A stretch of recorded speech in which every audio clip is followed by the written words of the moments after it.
minyak goreng sepertinya belum menemukan titik akhir di negeri ini. Jika sebelumnya kelangkaan terjadi pada minyak goreng kemasan dan curah, kini setelah pemerintah mencabut harga eceran tertinggi untuk minyak goreng kemasan, minyak goreng curah pun menjadi langka.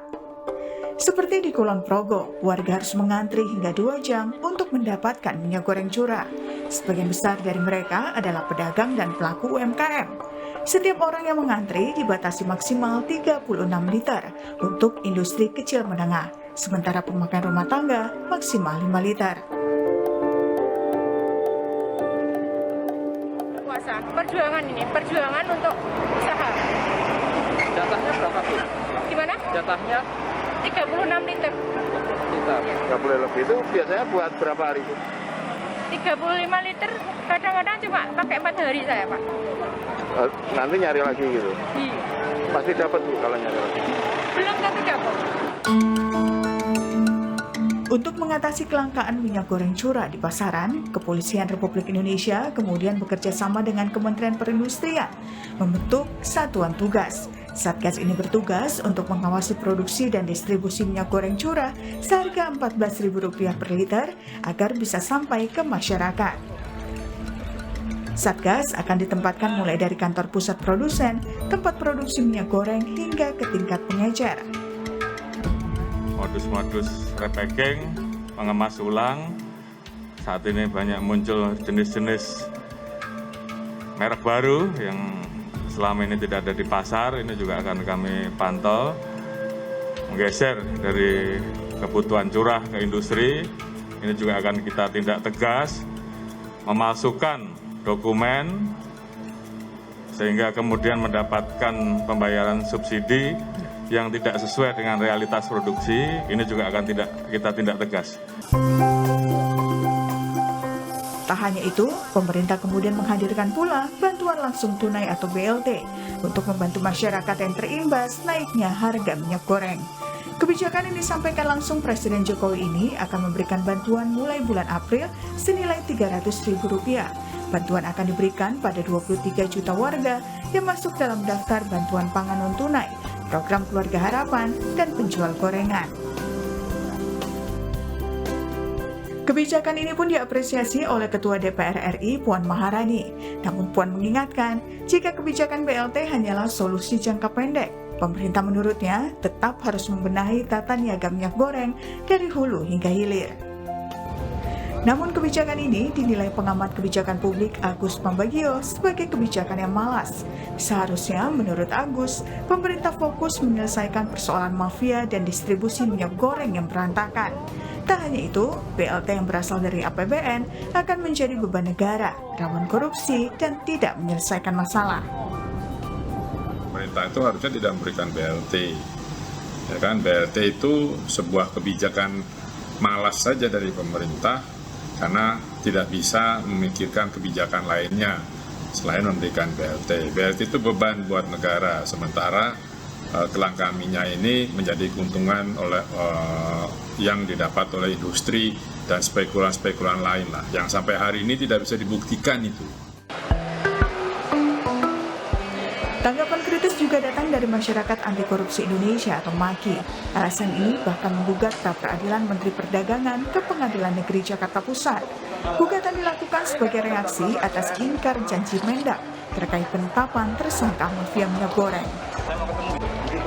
Menteri Perdagangan mempunyai penyidik pegawai negeri sipil atau penyidik ASN yang tahun 2017 jumlahnya sudah 73 orang. Mestinya Menteri Perdagangan mampu memerintahkan bawahannya penyidik-penyidik itu untuk melakukan penyidikan dugaan mafia minyak goreng dalam hal tindak pidana perlindungan konsumen dan tindak pidana perdagangan. Pasal 105, 106 Undang-Undang Nomor 7 Tahun 2014 tentang perdagangan. Di sana mengatur tentang pelanggaran penimbunan bisa dipidana bahkan sampai 5 tahun. Dugaan adanya mafia minyak goreng di balik kelangkaan yang terjadi selama beberapa bulan terakhir juga pernah disampaikan Masyarakat Anti Korupsi Indonesia MAKI sebelumnya. MAKI bahkan sudah melaporkan ke Kejaksaan Agung terkait dugaan adanya kerjasama antara para eksportir bahan baku minyak dan oknum pejabat yang ditengarai menjadi penyebab kelangkaan minyak goreng di pasaran. Tim Liputan Kompas TV.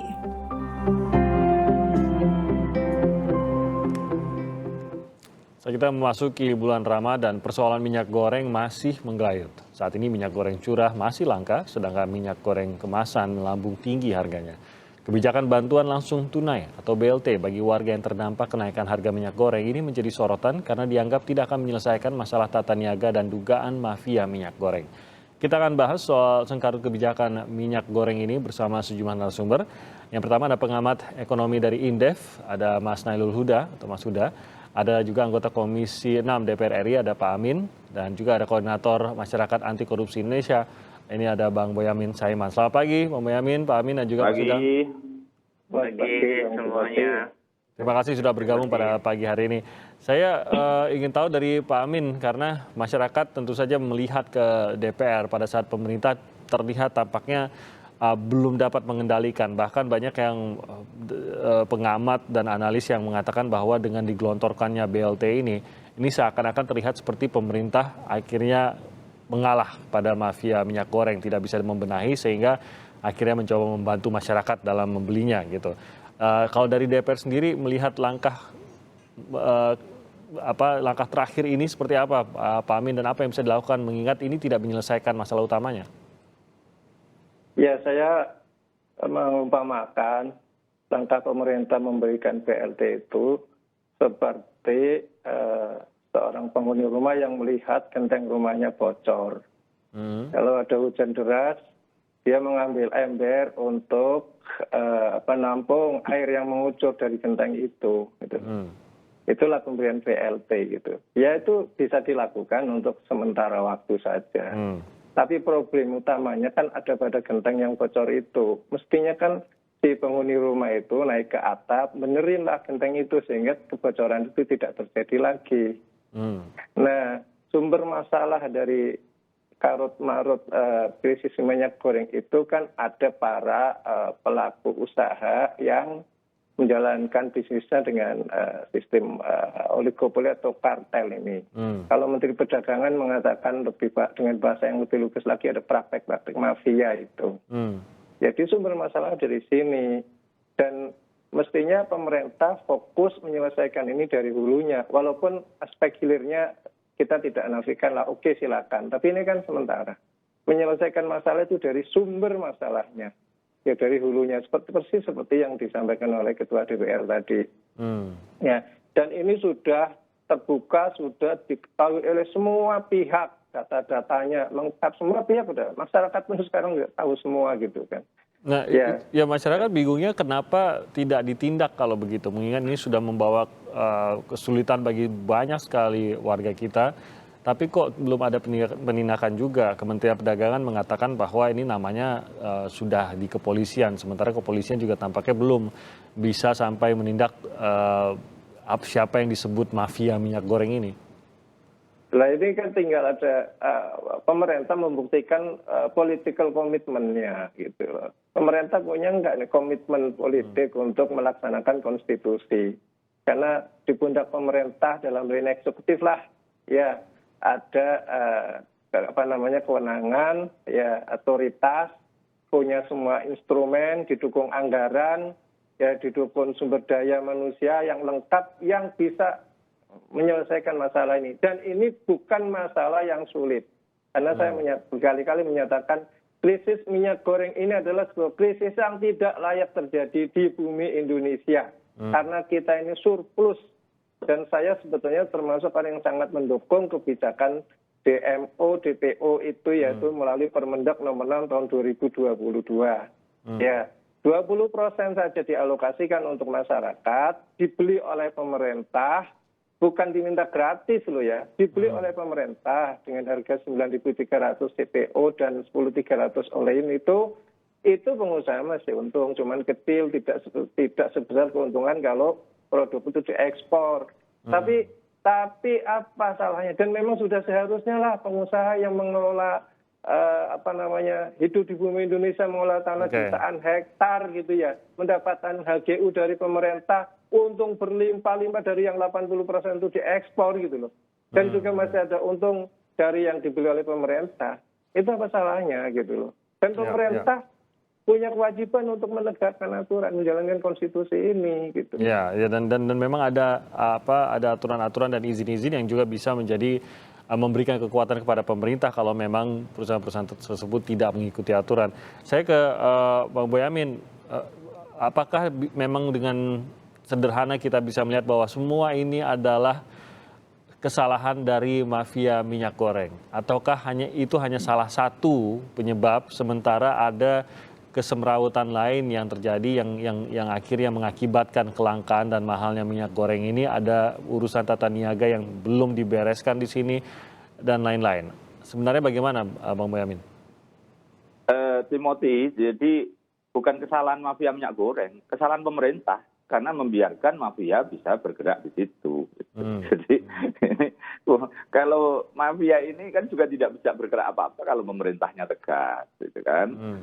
Seperti ini juga saya bocorkan ke Pak Amin juga ini. Nanti saya berharap ada pansus usulan dari teman-teman DPR, kan hanya butuh 9 orang sebenarnya. Soal nanti ditolak paripurna kita lihat siapa yang menolak kan gitu kan. Kita uji di situ. Nah, siapa yang menyuruh Menteri Perdagangan mencabut HET dan mencabut DMO? Apakah itu kemauan Menteri atau bukan? Nah, saya bocorkan bukan kemauan Menteri, ada yang nyuruh. Nah, biar DPR yang nanti mengungkap gitu kan. Kalau saya mengungkap nanti kan mengambil bagian DPR nanti. Ini kan haknya teman-teman DPR. Jadi hari ini saya buka dugaan saya pencabutan HET dan DMO DPO itu ada yang menyuruh. Atau kalau toh itu memang Kementerian Perdagangan atau Menteri sendiri, ya apa dasarnya gitu. Jadi ini layak untuk sebenarnya untuk menjadi pansus, apalagi juga termasuk hak angket. Nanti dibolak-balik, silahkanlah pernyataan pendapatnya seperti apa.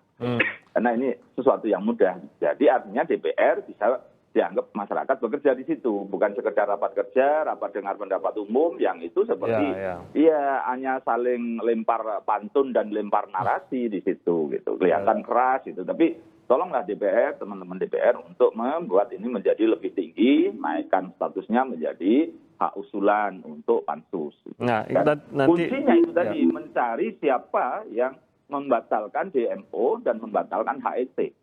Nah, kalau saya lebih tinggi politik itu tadi ada yang nyuruh nampaknya gitu kan. Nah, itu yang Anda sendiri sudah sudah tahu siapa yang menyuruh kah, Mas Boyamin, atau masih dugaan? Kalau dipanggil DPR saya kasih tahu. Oke, kuncinya di situ ya. Oke, Bang Boyamin, terkait dengan siapa sebenarnya mafianya ini juga, Anda mengatakan bahwa ada 9 perusahaan yang bergerak dalam kartel. Seharusnya kan nama-nama ini, kalau maksud saya kalau Anda saja bisa mendapatkan, seharusnya kepolisian dengan segala aparatnya harusnya bisa mendapatkan itu juga begitu. Komentar Anda terkait bahwa Kementerian Perdagangan juga sudah melemparkan kepada kepolisian untuk membantu mengungkap siapa sebenarnya di balik ini, tapi tampaknya ini juga belum menunjukkan titik terang, Bang Boyamin. Tanggapan Anda terhadap makanya aku menyempurnakan kegiatanku hari ini mendatangi KPPU untuk melaporkan resmi, pakai surat resmi, karena kemarin baru email karena di Solo persiapan Ramadan. Terus nanti jam 11 saya datang ke KPPU untuk menyerahkan surat resmi yang saya tanda tangani, terlapornya siapa, konstruksinya bagaimana. Ini ada dua contoh kasus KPPU sebenarnya dalam kasus minyak goreng ini bisa dicontohkan dulu kasus bagaimana motor matic itu kemudian dinyatakan sebagai usaha tidak sehat dan didenda. Karena di antara dua produsen motor matic itu kemudian berkoordinasi hargamu berapa, hargaku berapa. Itu aja sudah bisa dihukum. Nah, KPPU sudah menjalankan itu untuk minyak goreng. Sudah mendapatkan 8 perusahaan yang diduga melakukan koordinasi untuk menentukan harga. Dan saya salut itu KPPU sudah jalan sejauh itu. Dan saya melengkapi untuk CPO. Gitu. Kalau minyak goreng sudah, sekarang CPO yang 9 perusahaan. Yang dalam konteks saya itu ada dugaan nanti ini justru istilahnya monopoli vertikal karena dibantu oleh oknum aparat. Harusnya mereka itu bisa kenakan pajak pertambahan nilai sehingga negara dapat 10%, ini menjadi tidak dapat. Nah, sehingga mereka dapat keuntungan besar dan itu ada contoh kasusnya juga. Dulu zaman masih SMS belum WA sekarang seperti ini, itu kan operator itu mengambil tarif 200-an lebih. Dan KPPU bisa menyatakan harusnya 120 dan mereka dihukum untuk menurunkan 120. Nah, keuntungan yang besar itu menurut KPPU sesuatu yang tidak boleh juga begitu. Jadi ini aji mumpung dan itu diduga dibantu oleh kebijakan pemerintah yang kemudian tidak mengenakan pajak pertambahan nilai bagi CPO yang lewat fasilitas pusat logistik berikat. Itu artinya kan harusnya untuk industri menjadi minyak goreng dulu, sehingga di situ ada perpindahan CPO ke minyak goreng, ada pajak pertambahan nilai 10%. Terus baru minyak goreng boleh dijual, ya ke luar negeri boleh lah, karena ini memang pusat logistik berikat, ke luar negeri boleh, ke dalam negeri boleh. Tapi ada pajak pertambahan nilai. Saya heran, pajak kita ini berusaha diintensifkan, banyak yang sumber-sumbernya, tapi ini malah dilepas. Ini yang dan juga saya memberi catatan, data-data seperti ini yang dulu juga saya serahkan kepada Kejaksaan Agung yang Kalimantan itu, yang 8 perusahaan bagaimana juga tanpa kuota tetap bisa ekspor, atau kuota kecil bisa ekspor. Dan itu yang dibuat abu-abu itu menjadikan ini bisa berjalan. Nah, itu data yang gampang kok, Timothy. Itu yang saya dapatkan, itu saya hanya cukup membuka HP 24 jam. Harus ada political. Ini pemerintah, apalagi teman-teman DPR menggunakan kewenangannya, memanggil semuanya, atau teman-teman penegak hukum, kepolisian gitu, atau Kejaksaan Agung. Buktinya Kejaksaan Agung sudah penyelidikan. Mudah-mudahan minggu ini, maksimal minggu depan sudah penyidikan. Itu gampang, data itu saya serahkan, itu hanya satu perusahaan pembelinya, 9 perusahaan menjualnya. Saya yakin itu nanti akan hampir puluhan yang lain akan dapat. Dan ini menyangkut BLT, Timothy, saya ingin beri catatan. Dari saya aja tahu data tahun 2021, berapa CPO yang diekspor, berapa biaya keluar yang diterima. Itu bahkan dari target 400 miliar, ada yang dapat 4 triliun gitu, target biaya keluar itu. Nah, artinya kalau mau BLT awal 2021 bahwa rakyat diberi bantuan 300.000 karena nanti diperkirakan akan naik gila-gilaan. Nah, kalau sekarang ini seperti nggak berguna, seperti Pak Amin tadi ya bocor genteng gitu. Kalau sekarang sudah orang-orang jualan gorengan sudah tidak bisa kulaan lagi karena kemarin mahal-mahal itu sudah tutup lapaknya. Jadi menjadi sesuatu yang, nah, pemerintah itu kan merencanakan mitigasi. Ini termasuk kelemahan yang tersoroti juga ya, selain tidak bisa mengatasi, bahkan tidak bisa mengantisipasi gitu, Bang Boyamin ya. Iya, saya terpaksa gini loh, Timothy. Saya basic saya hukum, belajar ekonomi nih Pak Hairul.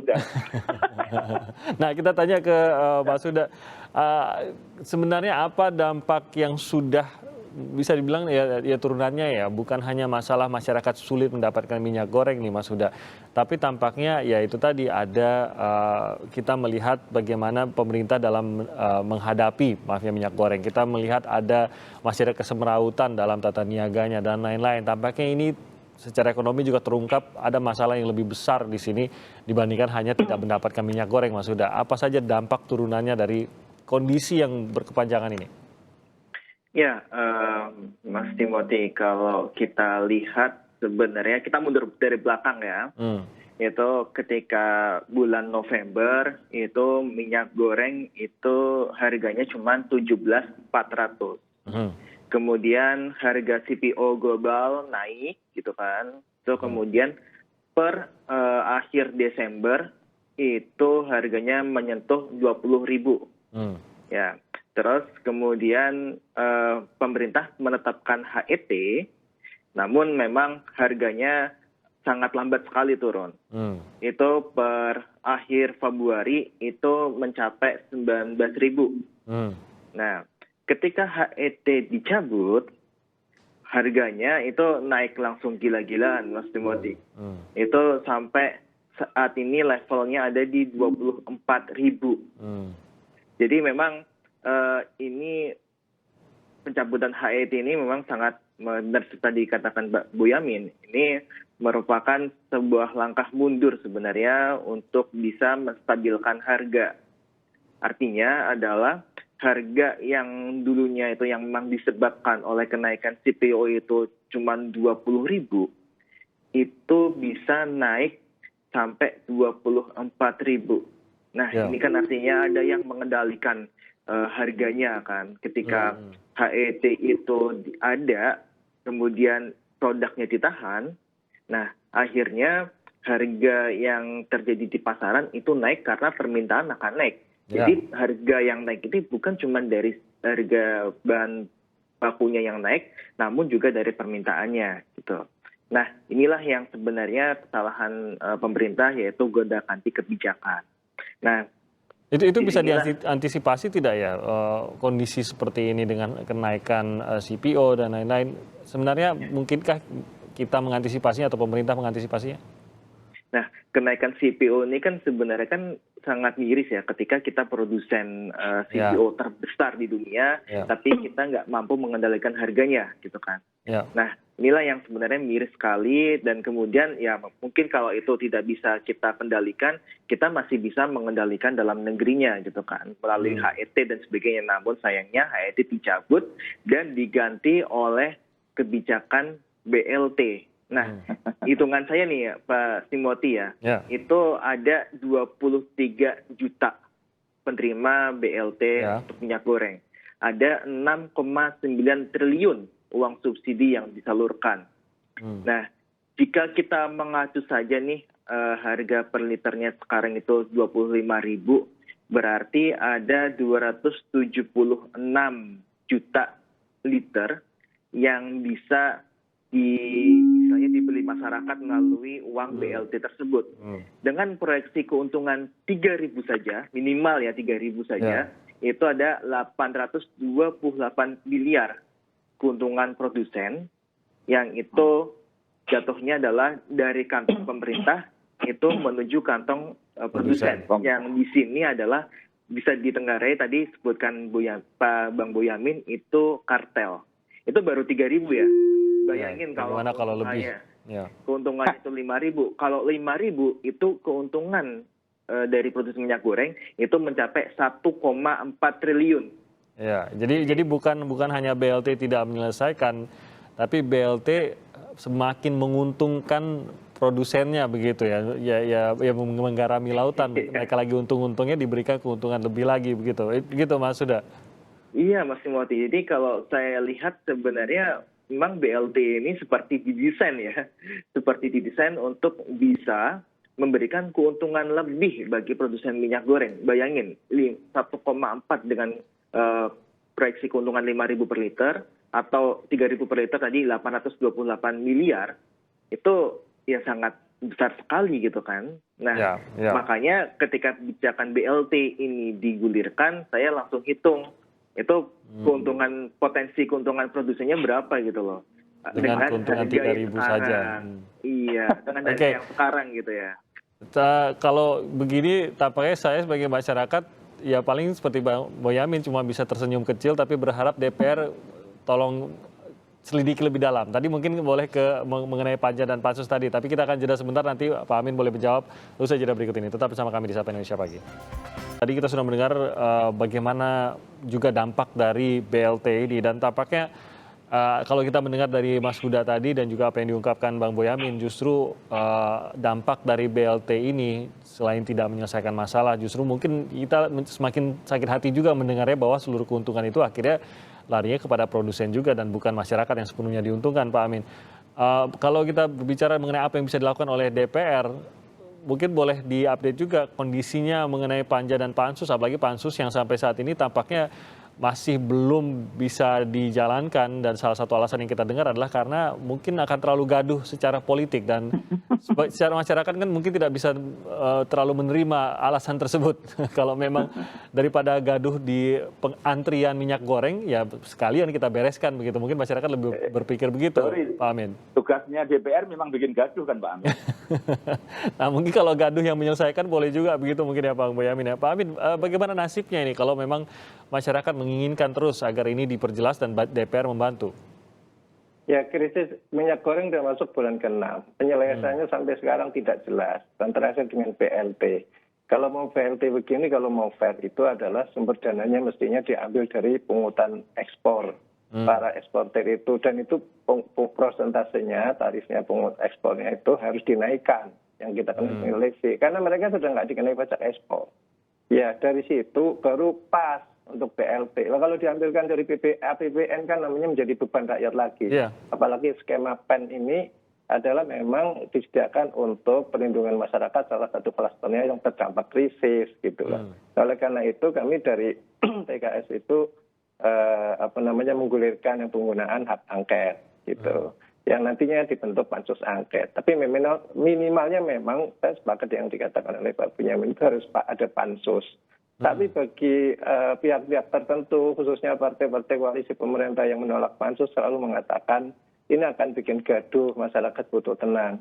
Lalu kalau saya perlu tekankan bahwa penggunaan hak tertentu oleh DPR, termasuk dalam ini hak angket atau pembentukan pansus, itu kan semua sudah diatur oleh konstitusi.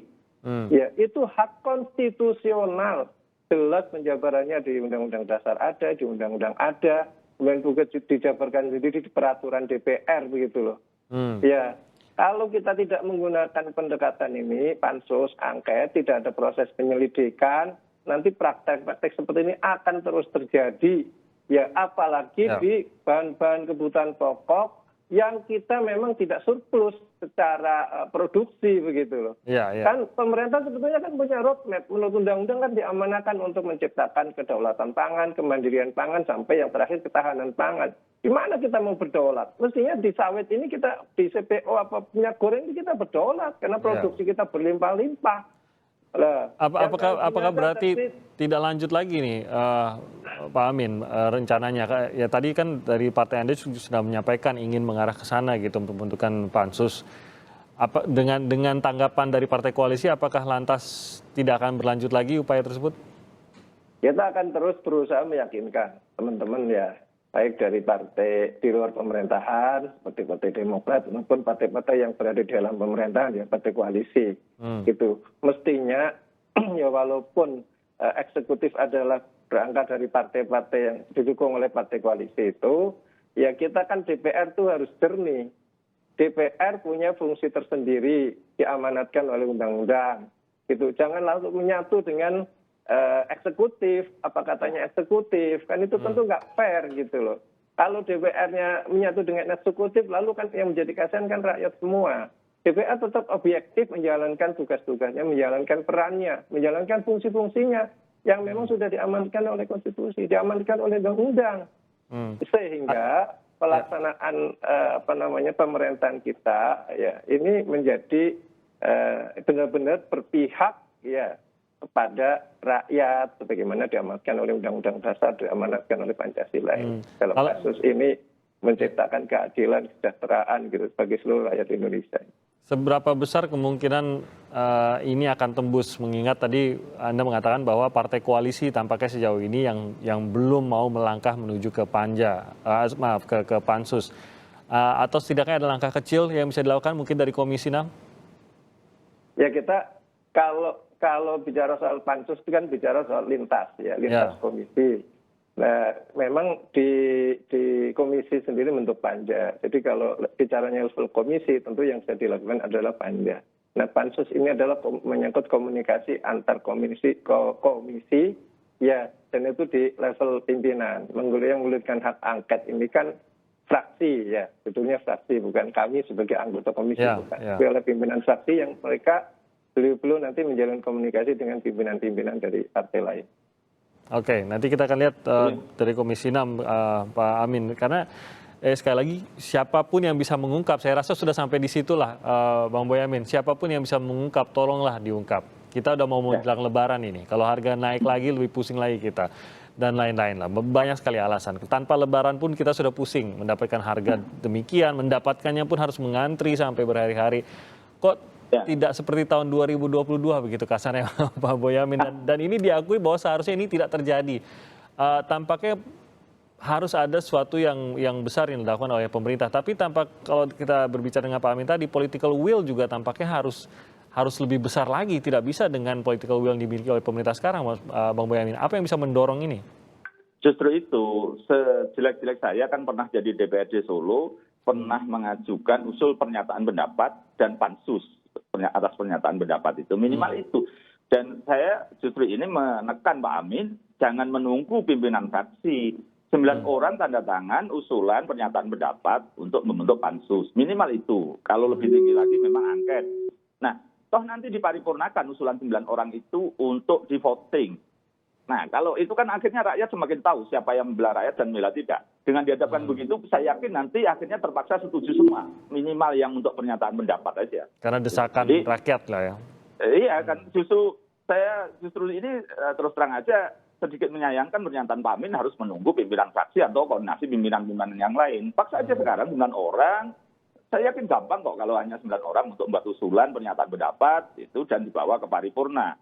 Dan nanti saya yakin karena ditonton oleh masyarakat mereka akhirnya setuju semua untuk pernyataan pendapat gitu kan.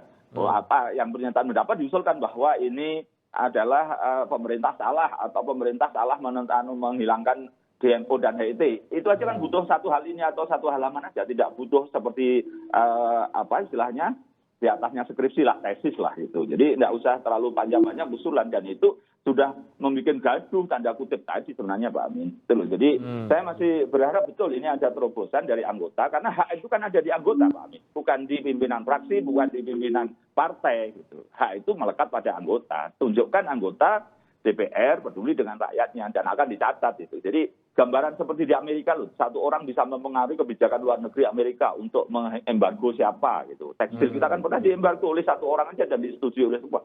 Nah itulah ini karena yang ada sekarang harus ada yang mau menggerakkan ya Mas Boyamin ya. Kalau ada pemerintah ya pemerintah beda lagi saya menekannya kan gitu kan. Jadi dan sekarang gini, dari data saya yang saya dapat itu dari 9 perusahaan itu saya baru googling 4 perusahaan, belum yang 5. Saya berusaha tidak kepo dari data itu. Itu dari 1, itu perusahaan terafiliasi besar, punya kebun sawit, punya produsen CPO, punya kemudian pabrik minyak goreng, punya distribusinya. Hanya saya yang belum punya retailnya aja, minimarket ya sekalian kalau.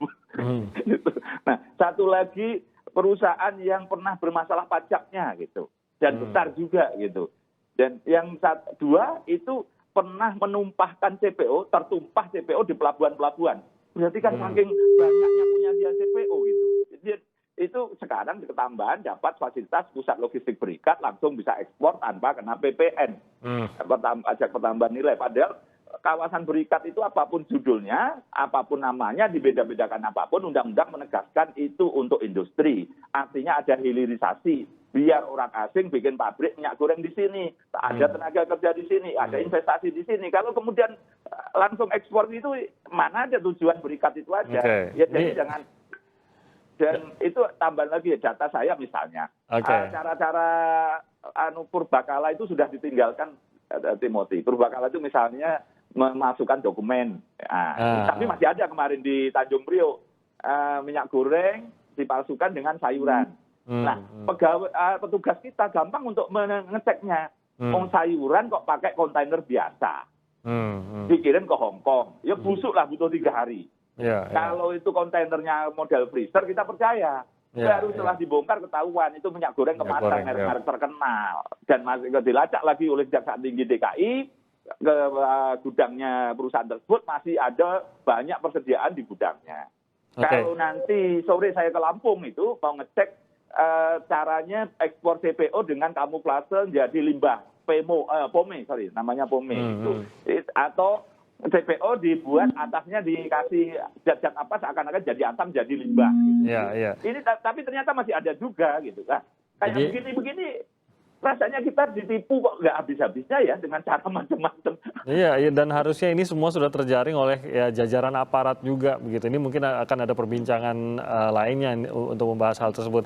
Terakhir saya ke Mas Huda, menjelang Lebaran, pembagian BLT harga minyak goreng masih tinggi diikuti juga oleh kenaikan harga banyak beberapa bahan pokok lainnya. Mas Huda, apa proyeksi ekonominya kalau begini? Apakah ini akan terus menggerus daya beli masyarakat kah? Inflasi kah atau apa sebenarnya yang bisa kita lihat dalam 1-2 bulan ke depan terutama dengan Lebaran ini? Ya, Mas Timothy, kalau kita lihat memang menjelang Lebaran dan bulan puasa itu adalah peristiwa tahunan ya, di mana pasti inflasi akan tinggi. Nah, di sini pemerintah seakan tidak punya semacam perasaan ya bagi masyarakat yang dia tidak mendapatkan BLT tapi menormalisasi harga minyak goreng yang tinggi. Nah, ini artinya adalah inflasi pasti akan lebih tinggi di mana memang ada beberapa komoditas yang memang naik dan itu bisa diatur oleh pemerintah harganya, seperti LPG, kemudian bahan bakar juga naik dan sebagainya, yang itu mengerek biaya distribusi kita. Nah, inilah yang saya rasa inflasi di bulan ini akan tetap tinggi, di mana meskipun ada BLT, namun mereka atau pemerintah itu seakan menormalisasi harga minyak goreng yang tinggi. Ini yang salah sebenarnya, Mas Timothy. Jadi bukannya menurunkan, tapi mau menormalisasi di harga yang tinggi, dan ini tentu akan berdampak pada kondisi inflasi kita. Kita akan lihat bagaimana sebenarnya dampaknya dan apakah memang benar bisa diatasi. Kita yakini saja bahwa pemerintah punya aparat yang saat ini bekerja keras untuk bisa mengatasi khususnya mafia minyak goreng dan mengatasi harga minyak goreng. Tapi tentu saja kalau memang tidak, kita butuh pengawasan dari DPR-nya. Pak Amin, terima kasih. Bang Boyamin, terima kasih. Dan juga Mas Huda, terima kasih. Sehat-sehat terus dalam petugas. Terima kasih. Terima kasih.